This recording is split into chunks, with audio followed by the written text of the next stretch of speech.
I'm Scott Snibbe, and this is A Skeptic's Path to Enlightenment. Today I want to talk about pleasure and how it can be part of a spiritual path. Why does pleasure feel good? What does the mind of pleasure do to us? Is pleasure something that makes our life more beautiful and satisfying? Or is the source of craving, addiction, and dissatisfaction? In one form of Buddhist thought that focuses on a more ascetic way of life, pleasure can be seen as something that gets in the way of everyday contentment and the evolution of our mind toward its greatest potential for good. But in other places on the Buddhist path, pleasure can be used to expand our love and compassion for all beings. The vast array of life's pleasures are something that I enjoy, and I've struggled with thinking about how pleasure might be part of a spiritual path, just as you may have too. Over the years, I've had some beautiful teachings, I guess I might even say pleasurable teachings, on how to experience and share pleasure in a way that advances a spiritual path. I've also learned about ways to identify and apply antidotes when pleasure turns to addiction. So in this episode, I want to go in depth on beneficial ways of thinking about and experiencing pleasure that I've learned from some of my Buddhist teachers.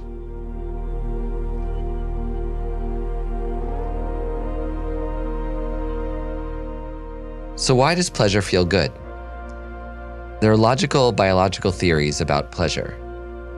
That things feel good because they help us to survive, like the pleasures of eating and feeling safe in a sheltered place, and the pleasure of sex that helps us pass on our genes. But that level of satisfaction is more on the animal level, the ground level of meeting our basic human needs for survival. From a neuroscientific perspective, this level of pursuing pleasure is also lower in the cognitive chain, at the limbic level of instinctual emotional responses that are conditioned by evolution. The focus for us on this podcast isn't just survival, but advancing our highest aspirations as human beings, of finding a deeper sense of happiness, meaning, and connection to others. So in this episode, we're not looking at the basic animalistic origins of pleasure, but how pleasure might advance our higher aspirations as human beings. What does the mind of pleasure do from this higher level of meaning and satisfaction, and even spiritual development?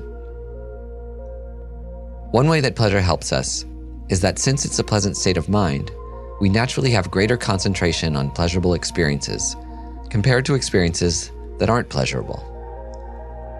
When we experience something unpleasant, often our mind is focused on how much we dislike it, or we fantasize about what we'd rather be doing instead.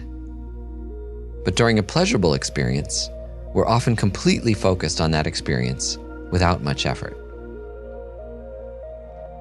From a Buddhist perspective, developing focused concentration is one of the absolute keys to happiness. But even from a secular perspective, concentration's essential to getting just about anything done in life at all.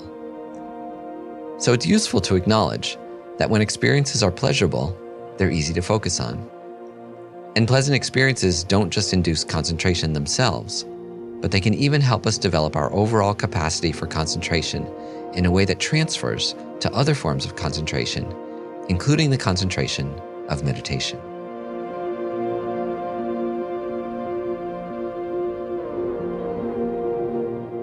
Another way that pleasure helps us is that the mind of pleasure can be less dualistic in discriminating between subject and object, you and your object of pleasure. When something is pleasurable, we naturally want to fuse with it, to become one with it. And when we experience pleasure, there can be the sense of losing ourselves, and for a little while, becoming just the experience of that pleasure, rather than a separate person seeking out that pleasure. If you're able to let go of your dualistic sense of self when you're enjoying something, your level of enjoyment can sometimes be quite profound, because finally, you're not craving an object. You're not separate from the object. In one sense, the happiness of a pleasurable experience is just being free from the craving for that object for a little while, and it's not attaining the object itself. But in another sense, if we can let go of the solid idea of a separate, independent, partless me and partless object of my pleasure, a pleasurable experience can even turn into a powerful meditation on emptiness. There's also a sense in which pleasure is fearless. When your mind is pleasurable, it doesn't have fear. From a Buddhist perspective, we can't have opposite states of mind at once, though sometimes they alternate quickly, and it seems that way. So maintaining a pleasurable state of mind can help dissolve fear, especially when meditating on ideas like selflessness or emptiness. Sometimes, though, these ideas of selflessness produce their own kind of fear. Fear of losing oneself, or a fear that nothing exists at all. But if you can use pleasure itself as an object of your meditation on emptiness, then that pleasurable aspect of your mind helps you to be less upset about dissolving yourself into a positive, pleasurable state of mind, instead of losing yourself into nothingness. On the first stages of the Buddhist path, we're taught at first to avoid pleasure because it creates attachment. But when you start meditating on the ultimate nature of reality, on emptiness, or when you start to expand your mind to a love and compassion that encompasses all other beings, then pleasure can really help on the path. As we've said, when you have pleasure, the mind has better concentration. It's less dualistic. It has less fear of emptiness. So that mind of pleasure can actually be a better vehicle to realize emptiness than one of fear or one of aversion to pleasure, which is, of course, itself empty. In the next episode, we'll meditate on these ways of using pleasure to increase our concentration and our understanding of the interdependent nature of reality. But right now, just for a moment, try for yourself to induce a mind of pleasure. Sometimes it's possible to just feel generally pleasurable at being alive and comfortable and aware. But usually it's easier to recollect some recent pleasurable experience. So try and do that right now.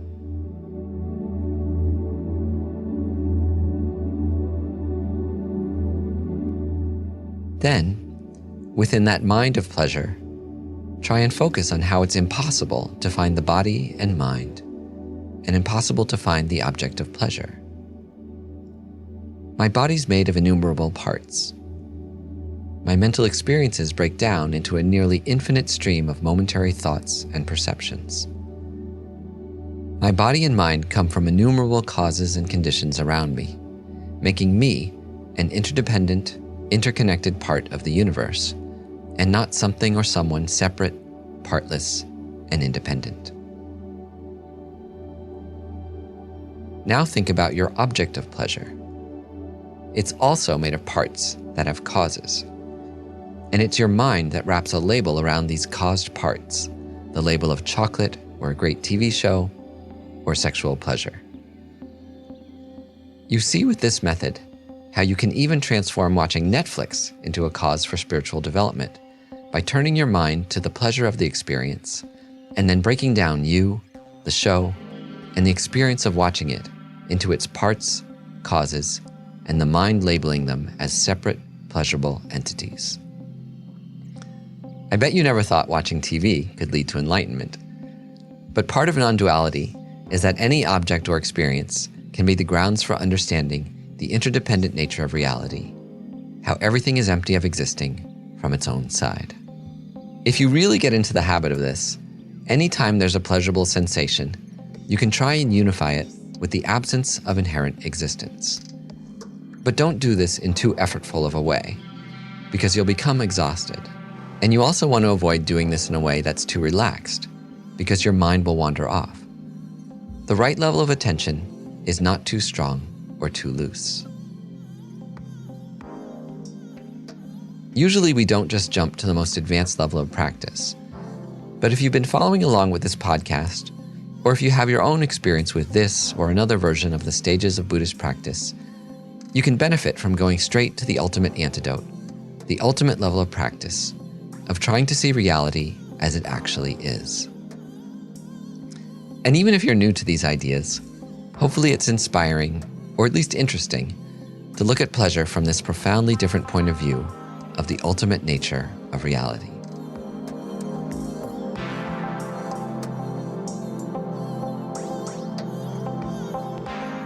Now I want to rewind a little and go back to the ways that we see pleasure on the earlier stages of the path. In Buddhism, they call this first level of the path the hero or solitary realizer path, sometimes called the Hinayana or the Theravada path. This was the Buddha's first teaching of how ordinary conditioned life is filled with suffering, and that the causes of that suffering are our delusions of attachment, anger, and ignorance. The emphasis at this first level of the path is getting free of mental afflictions and their causes. This is the part of the path where we learn the different aspects of mind and mental cause and effect. The way that our mind comes into contact with an object, and it instinctually has an immediate reaction of positive, negative, or I don't care. From a neuroscientific perspective, these reactions are conditioned by evolution, biology, society, culture, and our education and habits. Also, from a neuroscientific perspective, we now know that our brains have neuroplasticity, which means that we can change these habits through determined effort and mind training. This neuroscientific view aligns with the Buddhist view. From this perspective, if we have pleasant feelings, we normally tend to get attached to them and crave for more. If we look at our life, we all have our attachments and addictions: coffee, tea, food, sleep, movies, friends, going for walks, sex. And these come from the pleasurable feelings that emerge from our body and mind making contact with objects of pleasure. From the Buddhist perspective, the attachment, the craving, is seen as a painful experience in and of itself. This attachment is also an experience that perpetuates itself, that only makes us crave more and want more, only to be yet again unsatisfied when we do obtain our object of pleasure. But it's not the object that harms us, and it's not the pleasure that harms us. It's only our attachment. So that's the mental factor to work on in this first level of Buddhist practice: attachment, craving, addiction. But if we look a tiny bit deeper, we see that the root cause behind our attachment to pleasurable experiences isn't due to objects, but due to being attached to the illusory me and the illusory mind that we hallucinate as separate from the world and the environment around us. An illusory me-mind that needs external things to be happy. From this perspective, if we could stop attachment, we could stop craving and stop suffering. That's why, at this level of practice, attachment is seen as bad, and the cause of attachment is seen as pleasure. If you reduce your attachment, you reduce your craving. On this level of practice of the hero or the solitary realizer, they say beware of pleasure, because pleasure produces attachment and craving. So you reduce your level of pleasure. You eat simple foods, you live in simple places, you surround yourself with mediocre quality objects that don't produce attachment. Because from this point of view, the less you create the causes for suffering, the more your mind is free. If you observe your mind when it's experiencing attachment and craving, you find that it's not in a happy state. The more that we're free of those unhappy states of mind, the more we have inner peace, the more concentration we have, and the easier it is to see and unravel the selflessness of people and things. At this level of the path, pleasure isn't something you cultivate, because it leads to attachment and craving. That all makes sense. But it's kind of disappointing to most of us, isn't it? Because there's so much to enjoy in life. Is renouncing all the beauty of life really the answer? In this first level of Buddhist practice, our focus is to get liberated from our suffering, and what binds us is our attachment and craving. We reduce attachment and craving in order to be free. But still, the main point is about yourself, your attachment, your craving, your liberation, your freedom from suffering. On the next level of the path, your perspective shifts. This next level is the Mahayana path that leverages love and compassion for all beings as a path to enlightenment. At this level of the path, the main problem isn't attachment, craving, or ignorance. We have another problem in the Mahayana, the path of love and compassion, which is the self-centered attitude. Basically, we are too obsessed and concerned with ourselves. At the first level of practice, we didn't see self-centeredness as an obstacle yet. It was okay to want to be free of my attachment and my anger and my ignorance, and to seek out my liberation and my contentment. In the Mahayana, on top of attachment, anger, and ignorance about how things exist, we deal with self-centeredness. Now we open up to others and see that this self-centered attitude is also a problem. We try and change our attitude to being more concerned about others' well-being than even our own liberation. The logic is inescapable.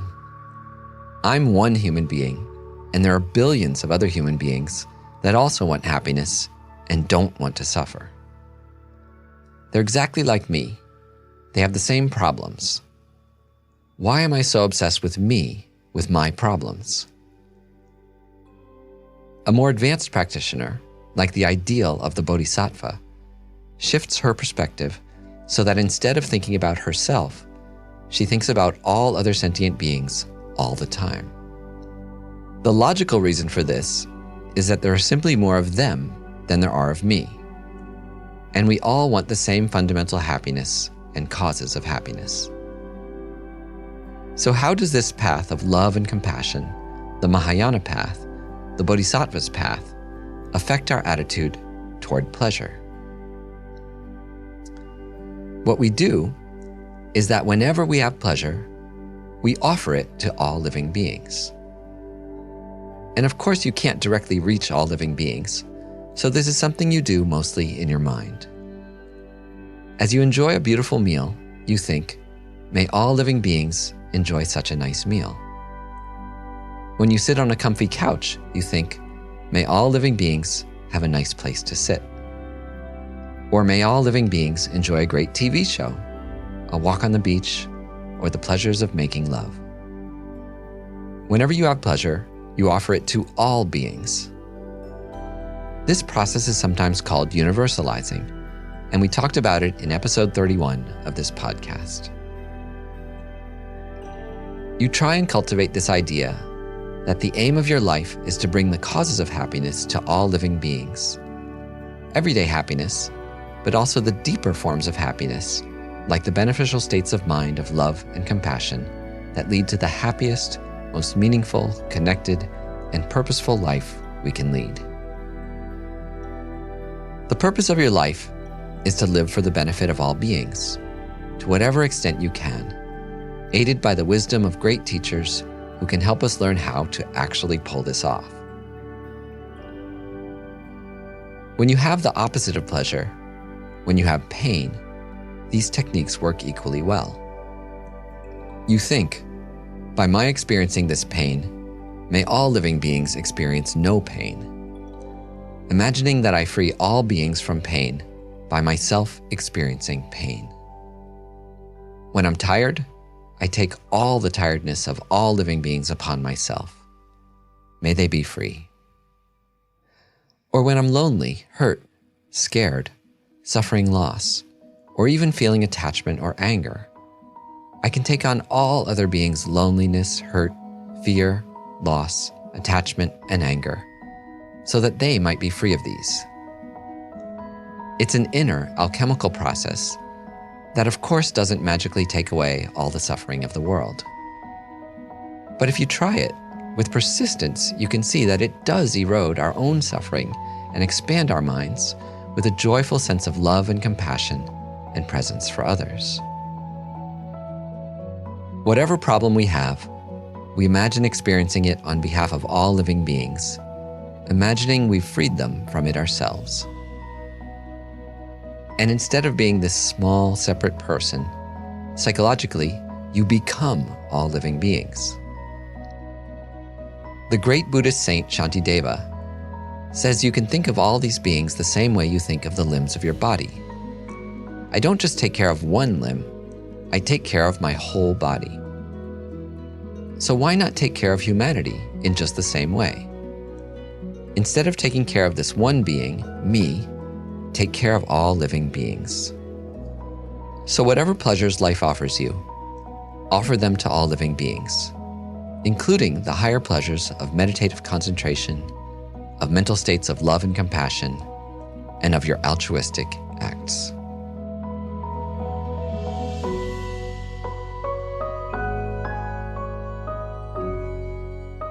Now, this doesn't change the lower view that attachment is a harmful mental state.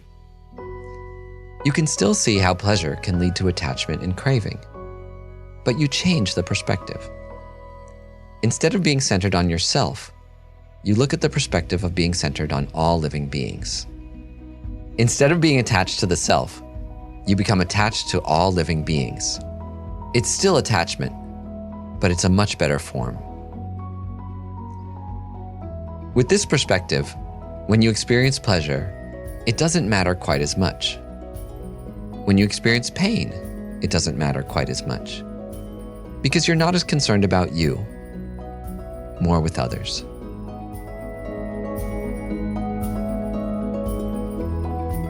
In the solitary path, pleasure leads to attachment and craving. But on the Mahayana path of love and compassion, pleasure doesn't necessarily lead to craving, because we use the pleasure and attachment on a path of spiritual development that increases our love, compassion, and concern for others. It's important to see that these two views are not contradictory. It's still true that pleasure can produce attachment and craving. But if you are practicing with this mind of love and compassion, more concerned with others, you use these feelings to increase your love and compassion for other beings. Because according to this view, there's no other way to perfect our own capacity for happiness and joy than to care more for others than for ourselves. It's a reversal of perspective. In the solitary realizer path, you are the center and you want to free yourself. In the Mahayana, you're not so concerned about yourself, and it's not such a big deal that it's a lot of work and seemingly insurmountable, because you just do your best at every moment. Most of the practice is mental, thinking that the purpose of my life is to bring all other beings to happiness. And instead of caring about myself, I practice caring about others. In several Buddhist texts that I deeply admire, they express this same sentiment, that all happiness comes from caring for others, and all pain comes from being centered on yourself. But don't take this on faith, as the Buddha himself advised. We can decide for ourselves whether this is true. And if we do find that greater happiness comes from caring for others, we can think about whether we have the courage to expand our mind to this selfless, more altruistic, expansive way of thinking and living.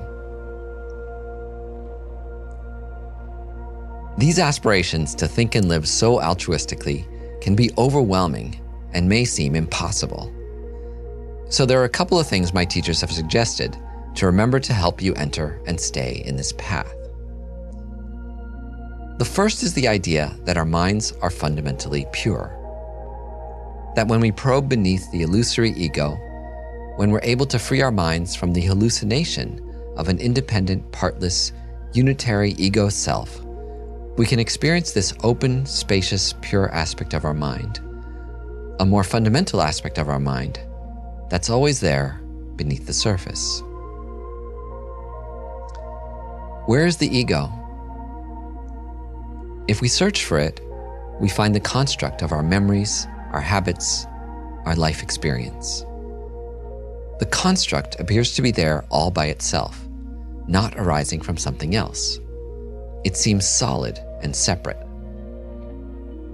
But through meditation on the dependent origination of the self's emptiness of existing separately, we can experience a pure mind that's freed right now. This pure mind finds the ego is not there.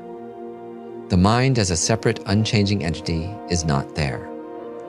Nothing is there ultimately as an independent, partless, separate entity.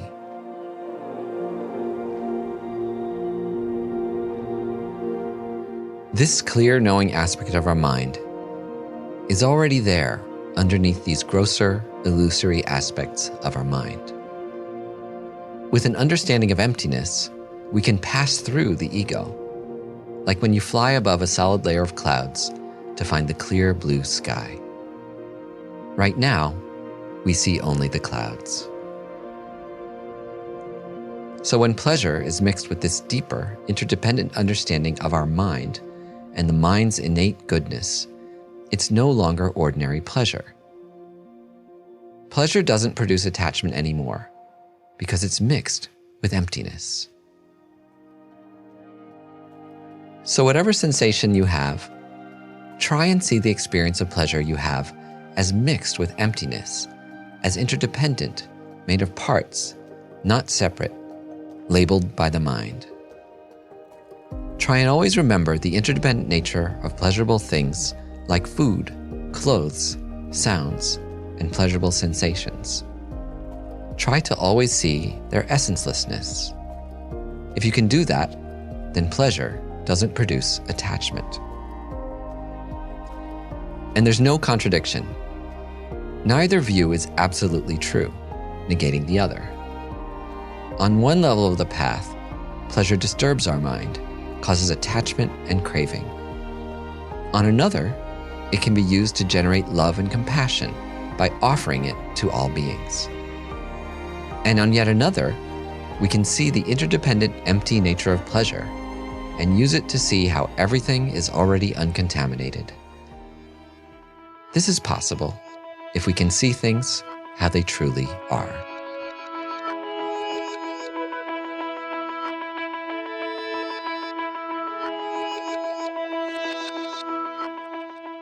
Thanks for joining me in this episode of A Skeptic's Path to Enlightenment. Much of this episode is inspired by the teachings of Venerable Rene Fusi, a monk and Tibetan Buddhist teacher who I've had the privilege to study and take retreats with for many years. If you enjoyed this episode, please consider making a donation to our podcast. A Skeptic's Path to Enlightenment is a nonprofit organization. All our content is free and ad-free thanks to our generous donors. To support us now, visit our website at skepticspath.org. We accept cash, credit, Bitcoin, and other cryptocurrencies, and your donations are tax-deductible in the US. If you'd like to deepen this conversation, please join our newsletter or our social media accounts on Instagram, Facebook, Twitter, LinkedIn, and YouTube, where we can be found under the name Skeptic's Path. And we'd be grateful if you took a moment right now to review us in your podcast app. The reviews help new people discover our podcast. Thanks to Tara Anderson for producing and editing this episode, Christian Parry and Chris Bolton for audio mastering, and Jason Waterman for marketing. We wish you a wonderful day.